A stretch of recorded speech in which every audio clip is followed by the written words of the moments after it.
Hello everybody, எல்லோரும் எப்படி இருக்கீங்க? இன்றைக்கி எதை பற்றி பேசலாம் அப்படின்னா, ஒரு விஷயத்தை நோக்கி கன்சிஸ்டண்ட்டாக நம்ம ஒரு கோல் செட் பண்ணி போக ஆரம்பிக்கும் போது அதில் கிடைக்கிற த்ரில் அண்ட் அட்வென்ச்சர் பற்றி. இதை நம்ம நம்மளை நிறைய இடத்துல நம்மளை அண்டர் எஸ்டிமேட் பண்ணி தான் வச்சுருப்போம். ஆனால் ஆக்சுவலாக நம்ம அதை நமக்கு எவ்வளோ தெரியுன்றதே நமக்கு தெரியல. இந்த ஹனுமானுக்கு சொல்லுவாங்கள்ல, அவரோட பலம் அவருக்கு தெரியாதுன்ற மாதிரி.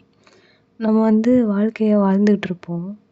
ஆனால் நமக்கு இவ்வளோலாம் தெரியும்னு நமக்கே நம்மளே நம்ம பற்றி ஒரு அறியாமையில் இருப்போம். அது என்றைக்காவது ஒரு நாள் தான் நமக்கே புரியும். எதுவுமே இப்போது ஏதாவது ஒரு கோல் செட் பண்ணுறோம், நம்ம அதுக்கு எலிஜிபிளாக இல்லை அப்படின்னா, நான் இது வரையும் பார்த்த விஷயங்கள் வச்சு எனக்கு என்ன தோணுதுன்னா, எதுவுமே பெரிய விஷயமாக தான் தெரியும். ஆனால் அந்த பெரிய விஷயத்த அச்சீவ் பண்ணுறதுக்கு நம்ம அதை பார்த்து மலைச்சு போயிட்டோம் அப்படின்னா, அதை நம்ம கண்டிப்பாக தொட முடியாது தான் எப்போவுமே.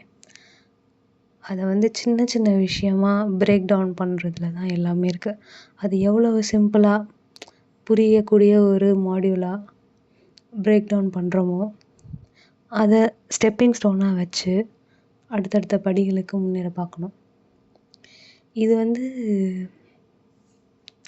கவன சிதறல் இருந்ததுன்னா நடக்காது. முழு கவனத்தையும் ஒரு விஷயத்தில் குவிக்கும் போது தான் நமக்கு அதை எப்படி அணுகணுன்ற ஒரு புரிதல் கிடைக்கும். இப்போ இருக்கிற லைஃப் ஸ்டைல்லாம் பார்த்தா நமக்கு நிறைய இடத்துல கவனச்சிதறல்களை பழக்கப்படுத்திக்கிட்டு இருக்காங்க. ஃபார் எக்ஸாம்பிள் இந்த யூடியூப் ஷார்ட்ஸே கூட சொல்லலாம். இது நம்ம கன்சிஸ்டண்ட்டாக பார்க்க நம்ம என்ன மாதிரியான ஒரு மைண்ட் செட்டுக்குள்ளே போகிறோம் அப்படின்னா, அந்த ஒரு நிமிஷம் ஒரு வீடியோ, அடுத்தது வேறு.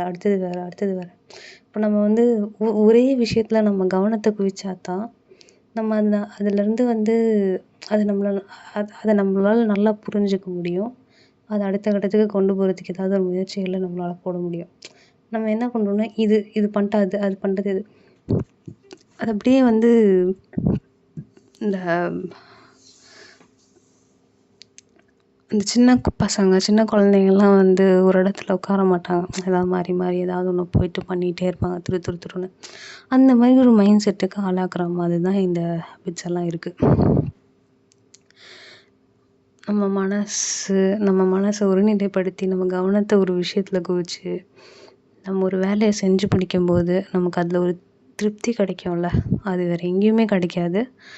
அண்ட் அதனால நம்ம நல்ல விதத்தில் பயனடைவோம். ஃபோக்கஸ்டாக ஒரு விஷயத்த பண்ணுறதா என்னை பொறுத்தவரையும் நான் பர்சனலாக நிறைய பேர் பாட்டு கேட்டு படிப்பாங்க, நிறைய பேர் பாட்டு கேட்டுகிட்டே வேலை செய்வாங்க. வேலை செய்கிறது கூட ஓகே. பாட்டு கேட்டுகிட்டே படிக்கிறதெல்லாம் எனக்கு புரிஞ்சதே இல்லை. பாட்டு கேட்டுகிட்டே எழுதுறது எனக்கு அதில் பிரயோஜனமே இல்லை அப்படிங்கிற மாதிரி தோணும். ஆனால் அவங்க அந்த வேலையும் சரியாக செய்வாங்க, இந்த வேலையும் சரியாக செய்வாங்க.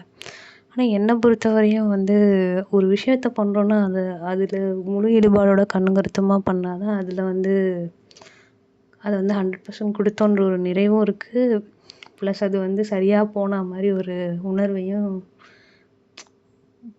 போன மாதிரியும் பார்த்த ரிசல்ட்டையும் நான் பார்த்த மாதிரி நான் பார்த்தது வரைக்கும் இருக்குது. ஸோ ஒரு விஷயத்துக்கு எண்ணங்களை முழுசாக ஒன்று குவிச்சு அதை நம்ம கன்சிஸ்டண்ட்டாக அதை நம்ம நோக்கி ஓட நம்ம நமக்குள்ளே ஒரு வைப் உருவாகும். நம்ம அந்த வெற்றிக்கு நெருக்கத்தில் இருக்கோம், நம்ம எதை தொடணும்னு நினைக்கிறோமோ அதுக்கு ரொம்ப நெருக்கத்தில் இருக்கோன்ற ஒரு ஸ்பார்க் நமக்குள்ளே வரும்.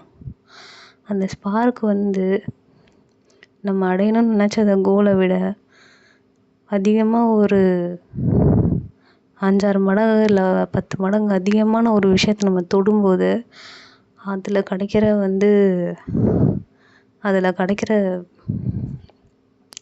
ஒரு சந்தோஷம் வேறு எதுலேயுமே இருக்காதுன்னு தான் நான் சொல்லுவேன். இப்போ எல்லாருக்குமே உடனே உடனே உடனே எல்லாம் கிடச்சிடணுன்ற ஒரு இதுவாக இருக்குது. ஒரு மனநிலையில் எல்லாருமே ஓடிட்டுருக்காங்க. உடனே உடனே கிடச்சா அதில் அது அடுத்ததுன்னு தான் போக சொல்லும். முதல்ல கிடைக்கிறத வந்து முழுசாக அதுக்கு எஃபோர்ட்டை போட்டு ஹார்ட் ஒர்க் பண்ணி அது என்னது, அதனால் என்ன, அது கிடைக்கிறதுக்கு எவ்வளவு ஒரு தகுதி வேணும், எப்படி நம்மளால் வந்து அந்த அளவுக்கு நம்மளை தகுதிப்படுத்திக்க முடியும், அதில் எவ்வளவெல்லாம் இருக்குது அப்படிங்கிறதெல்லாம் தெரிஞ்சு ஒன்று கற்றுக்கிறதுக்கும் துடுன்னு ஒரு இடத்துக்கு மேலே வர்றதுக்கும் வித்தியாசங்கள் இருக்குது. அந்த கன்சிஸ்டன்சி, அந்த ஒரு ஃபோக்கஸ், அந்த ஒரு ஆம்பிஷியஸாக வந்து இருந்து நம்ம ஒரு விஷயத்தை வின் பண்ணி வரும்போது தான் நம்மளோட பொட்டென்ஷியலே நமக்கு ஒரு பாயிண்ட் ஆஃப் டைமில் ரிவீல் ஆகும். நம்ம சம்மரில் அப்படின்ட்டு. இப்போ அந்த ஒரு வின்னிங் மூமெண்ட் நம்ம டச் பண்ணிட்டோம்னாலே நம்ம மேலே ஒரு கான்ஃபிடென்ஸ் வந்துடும். நம்மளால் எதையுமே பண்ண முடியும் அப்படின்ற ஒரு ஹோப்பை நமக்கு கொடுக்கும். இந்த சின்ன சின்ன ரிவார்ட்ஸ் கிடைக்கிற சின்ன சின்ன ரிவார்ட்ஸ், இந்த சின்ன சின்ன டிஸ்ட்ராக்ஷன்ஸ், இந்த என்டர்டெயின்மெண்ட், மியூசிக், இது எல்லாத்தையும் தாண்டி உருப்படியாக ஒரு விஷயத்த ஃபோக்கஸ் பண்ணி கன்சிஸ்டண்ட்டாக நான் அதுக்குன்னே தவம் கடந்து அது ஒன்று கிடைக்கும்போது அதுலேருந்து கிடைக்கிற மொமெண்ட்டை என்ஜாய் பண்ணுறதுக்கு என்ன என்ஜாய் பண்ணி பார்த்தா தான் தெரியும். அந்த மாதிரி ஏதாவது ஒரு மொமெண்ட் உங்கள் லைஃப்பில் நடந்திருக்கா? நான் சொல்கிறத பற்றி நீங்கள் என்ன நினைக்கிறீங்கன்னு கமெண்ட்டில் ஷேர் பண்ணுங்கள். Good night.